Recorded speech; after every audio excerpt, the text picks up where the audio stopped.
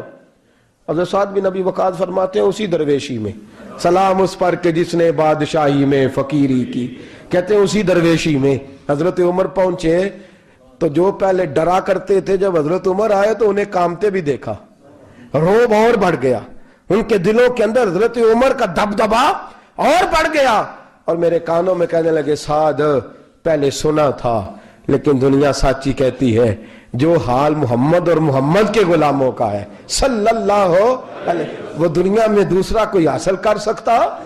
آج ہمارے پروٹوکول، ہمارے دبدبے، ہماری انا پرستیاں، ہمارے دعوے، ہمارے طریقے، میرے عزیزوں لوگ ہمیں آ کے مثال دیتے ہیں، کہتے ہیں یورپ کی فلاں گلی میں یہ ہوتا ہے، میں نے کہا وہ گرد راہ کو نہیں پہنچ سکتے، یہ ساری چیزوں تو میرے مصطفیٰ کے غلاموں سے حاصل کیا، لوگ ہم نے چھوڑ دی، غیروں نے اپنا لی۔